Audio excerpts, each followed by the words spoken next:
Oke, terus tak mulai ya.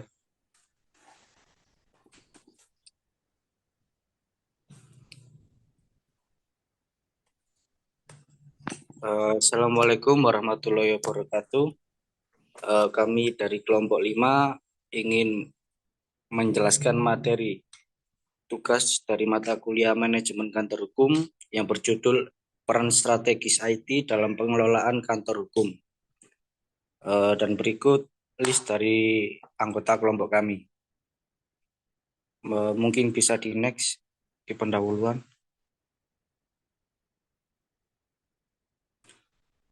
Berikut saya akan membacakan pendahuluan.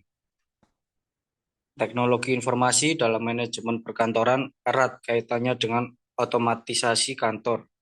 Pekerjaan kantor yang mengalami otomatisasi dengan teknologi informasi, diantaranya pengelolaan kata atau word processing, surat elektronik, elektronik mail, voicemail, kalender elektronik, maupun konferensi audio.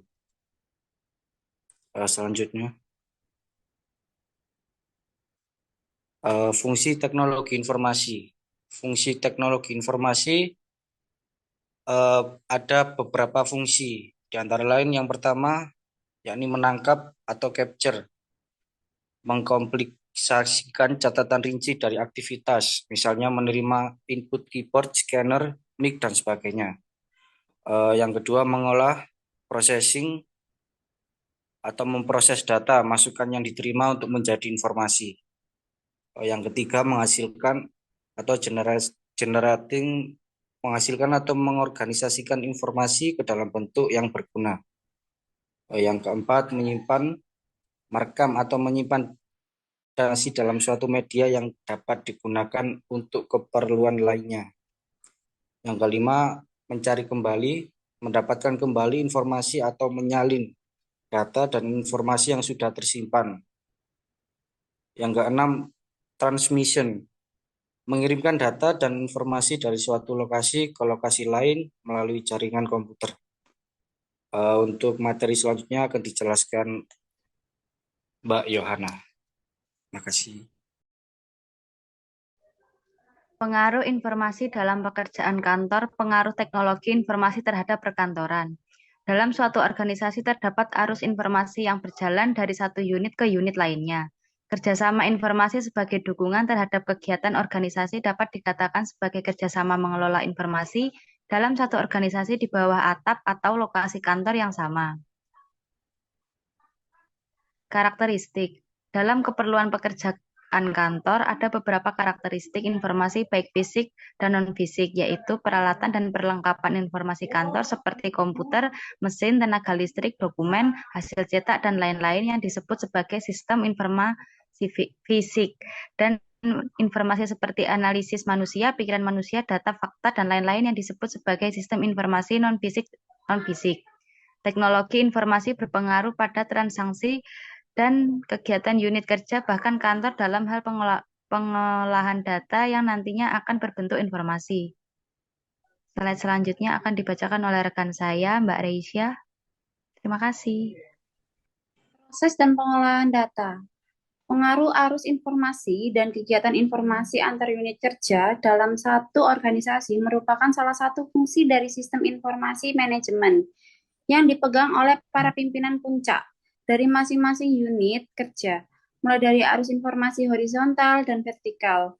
Dalam memperkirakan pengaruh teknologi informasi terhadap perkantoran, ada beberapa perspektif yang perlu dipertimbangkan. Yang pertama adalah implikasi umum, yang termasuk seperti aspek sosial, ekonomi, dan sebagainya. Yang kedua adalah investasi di bidang teknologi, mungkin akan menimbulkan persoalan-persoalan seperti kebosanan, keterampilan berulang-ulang yang digunakan, serta kehilangan kepuasan kerja. Yang ketiga adalah pekerjaan perkantoran akan banyak mengalami perubahan. Dan yang terakhir adalah pekerjaan-pekerjaan yang bersifat rutin cenderung diambil alih oleh mesin. Next, selanjutnya akan dibacakan oleh Mbak Lydia.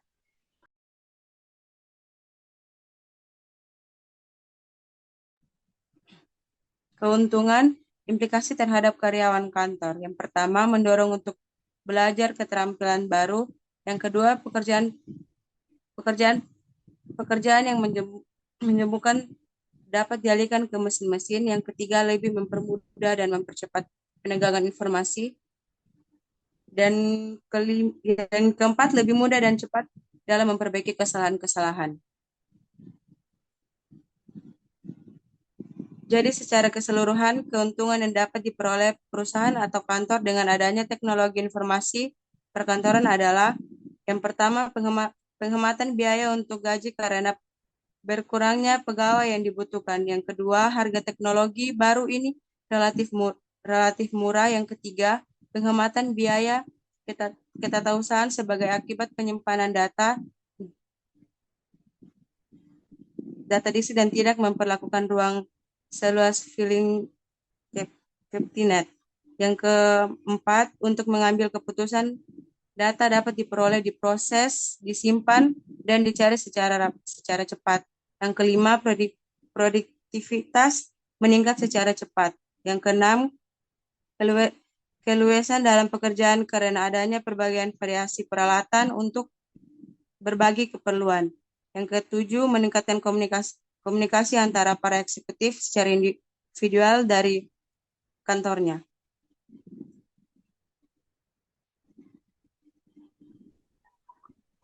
Baik, terima kasih. Kami perwakilan dari kelompok 5. Mohon maaf apabila ada kurangnya materi. Kami ucapkan terima kasih. Selamat malam.